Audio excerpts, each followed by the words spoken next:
custo de vida, emprego e desemprego, cesta básica, tarifas públicas, salário mínimo. Agora, na Brasil Atual, a análise do DIEESE. Vamos fazer contato agora com o diretor técnico do DIEESE, Fausto Augusto Júnior. Bom dia, Fausto. Bom dia, Glauco. Bom dia. Fausto, a gente teve a notícia na sexta-feira de que a Embraer acabou desistindo do acordo bilionário de compra. Aliás, a Boeing, né, acabou desistindo do acordo bilionário pela compra da Embraer. Teriam influenciado aí nesse acordo frustrado a crise do coronavírus e também a dificuldade de operações de voo. Isso não deixa de ser uma boa notícia em meio a esse caos, né, Fausto? Bem, Glauco, essa é uma notícia que a gente vai ter que ainda analisar com bastante atenção e vai depender muito também dos resultados aí que vai ser feito do ponto de vista do fim da negociação, do fim desse acordo, né? Primeiro que é bom falar um pouco aqui sobre o papel da Embraer no Brasil. A Embraer tem um papel fundamental do ponto de vista do desenvolvimento tecnológico. Ela é a única empresa de produção de aeronaves e de olhar aeroespacial da América Latina.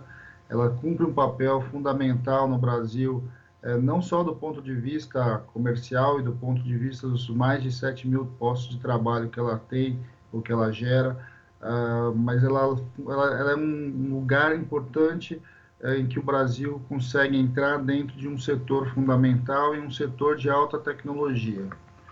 Há muita discussão já desde o seu processo de privatização, até que ponto a Embraer deixou de cumprir ou continua cumprindo essa função, mas quando teve a disputa, por exemplo, da discussão aí dos caças brasileiros, de todo o acordo que teve com a Saab, a Embraer cumpriria e cumpre um papel fundamental nessa discussão de transferência de tecnologia e possibilidade de que a gente possa avançar com essas tecnologias para além, inclusive, do setor espacial. Uma coisa fundamental quando a gente olha para a questão tecnológica, para a discussão de todo o processo, tanto de inovação quanto de incorporação de tecnologia, passa pelo que a gente chama de transbordamento tecnológico, ou seja, um conjunto de inovações que aparecem, né, e que surgem no setor aeroespacial, ele transborda para outras áreas, para os outros setores da economia e tem possibilidades de melhorar a vida conjunta aí da população e cumprir um papel fundamental na autonomia brasileira em relação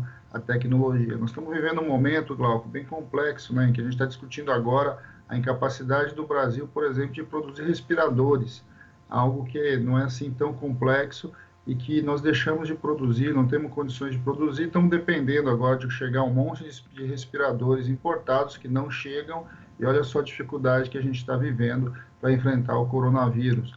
Nós estamos com dificuldade de produzir máscara de proteção, né? Ou seja, a indústria foi sendo sucateada no Brasil, foi sendo desconstruída e a gente está pagando um preço alto por isso agora.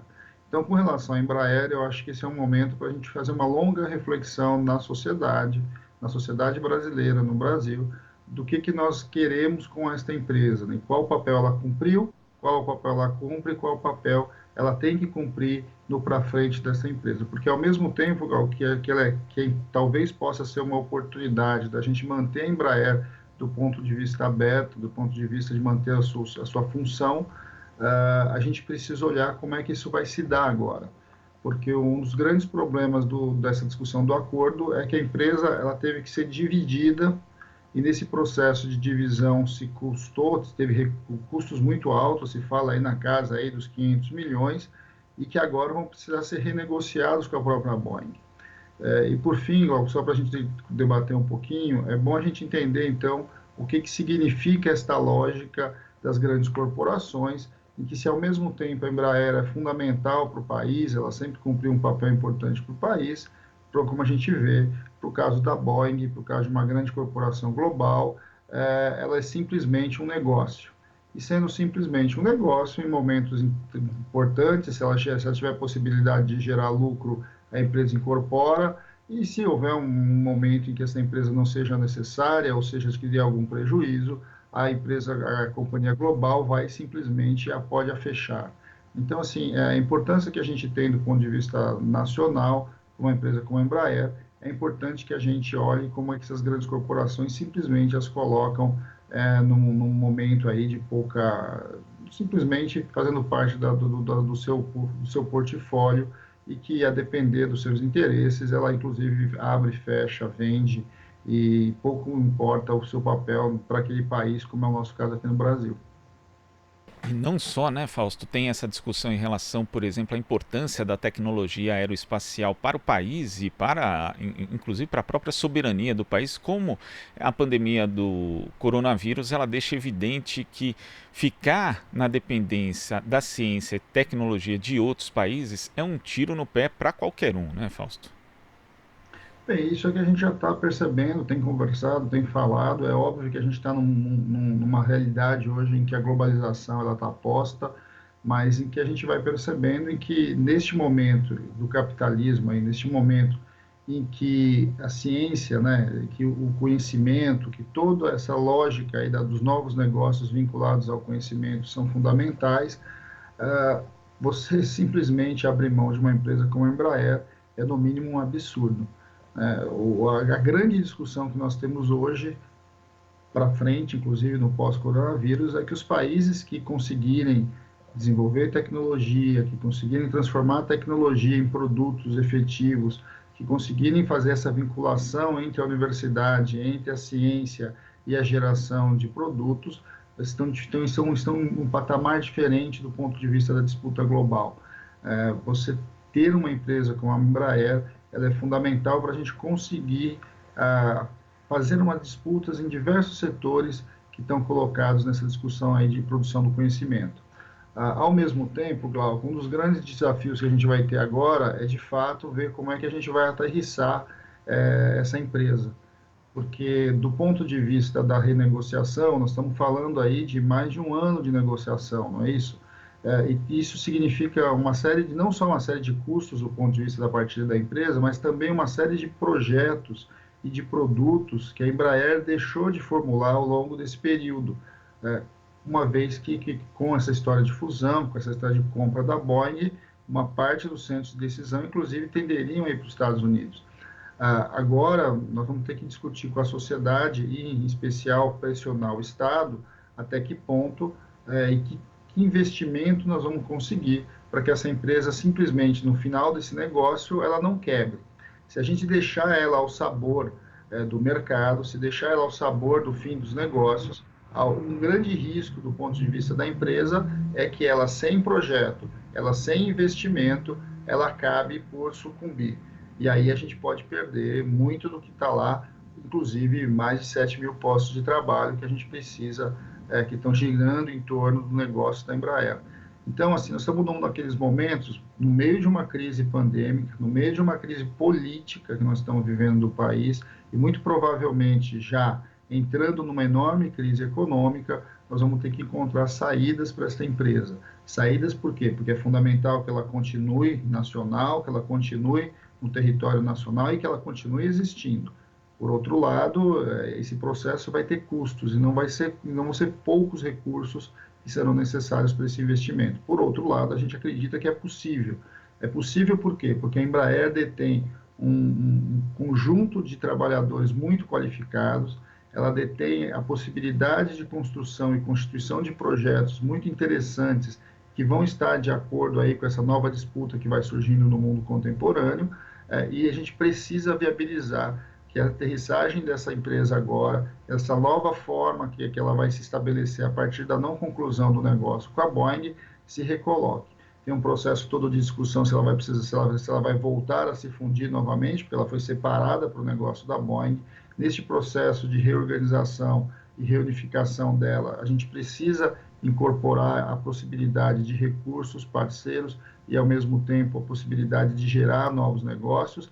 A discussão sobre a sua reestatização é algo que está colocada, seja uma reestatização tradicional, seja uma reestatização por compra dos ativos da própria empresa por fundos nacionais e principalmente por fundos vinculados à União, se utilizando do BNDES, se utilizando de outros fundos derivados ali de estatais. é um momento importante para a gente pensar e para a gente colocar a discussão. Eu acho que a discussão colocada em relação à Embraer é totalmente ligada, está vinculada ao que nós estamos vivendo hoje, a necessidade que o Brasil tem de manter seus núcleos de produção de tecnologia, de manter as suas possibilidades de ter alguma independência na geração de valor e na geração e na criação de novos produtos, e de como esses produtos, né, de como essa tecnologia toda, ela tem que ser derramada para o conjunto da sociedade, ela tem que ser aproveitada em outros setores, como, por exemplo, o que nós estamos vendo agora no setor de saúde, na qual nós carecemos aí de uma tecnologia relativamente simples e que a gente está pagando o preço por não ter desenvolvido ela aqui no país, ou pelo menos ter construído mecanismos de um conjunto maior de empresas que fosse capaz de produzir respiradores e produzir máquinas.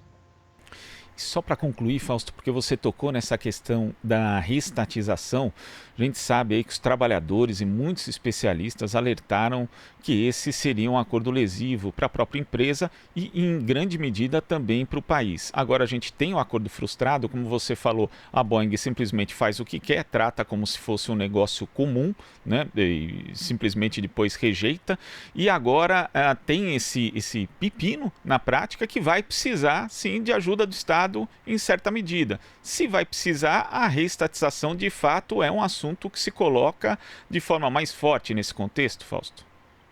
Ela está colocada, Glauco. O primeiro movimento que nós temos que pensar é ter uma disputa jurídica agora colocada. A Embraer consumiu recursos importantes, inclusive para sua continuidade, no processo de separação e no processo de negócio com a Boeing. Então, tem uma discussão global que significa que a Boeing tem que ressarcir este negócio, uma vez que ela abriu mão do negócio agora em meio à sua crise.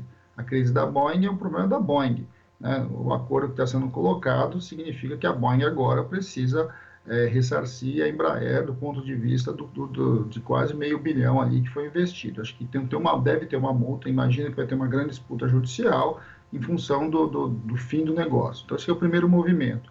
O segundo movimento é, neste processo jurídico que historicamente leva muito tempo, você precisa garantir os empregos e precisa garantir que a engenharia, que todo esse conhecimento da Embraer continue, que sobreviva a esse processo. A pior coisa que a gente pode viver é um fim de processo como esse e, ao mesmo tempo, uma desestruturação da empresa. Então, você precisa de uma reorganização do projeto, e essa reorganização do projeto tem que levar ao desenvolvimento de novos produtos, ao desenvolvimento de mecanismos de mercado que possibilite que a empresa continue existindo.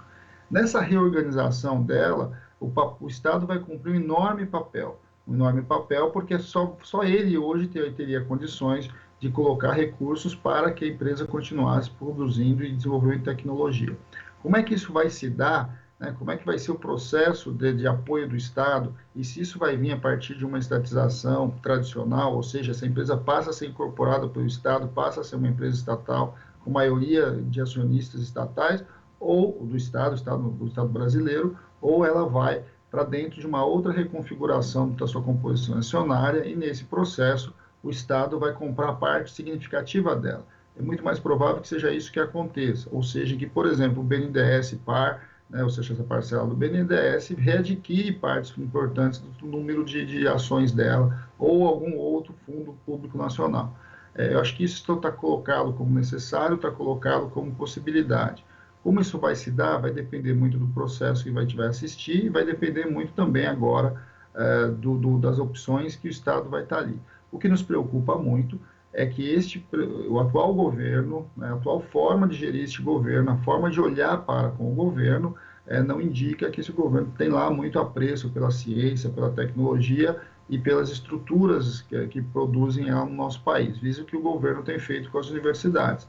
Então, neste momento, fundamentalmente, é necessário uma pressão da sociedade, uma pressão de quem conhece a empresa, de quem sabe da sua importância, uma pressão dos movimentos sociais, uma pressão dos sindicatos, uma pressão para que a gente mantenha minimamente essa empresa dentro do nosso país e que a gente possa se aproveitar do que tem de bom, do que ela traz para nós, do que significa desenvolvimento tecnológico, possibilidade de melhoria da tecnologia, de aproveitamento dessa tecnologia em outras áreas do nosso país e manter uma empresa que cumpre um papel fundamental aí há mais de 50 anos e que a gente acredita que muito provavelmente possa continuar cumprindo esse papel nos períodos que se virão. Tá certo, Fausto. Muito obrigado pela sua participação e até amanhã. Até amanhã, Glauco. Até a próxima. Até. Conversamos aqui com o diretor técnico do Diese, Fausto Augusto Júnior. Você está ouvindo Jornal Brasil Atual.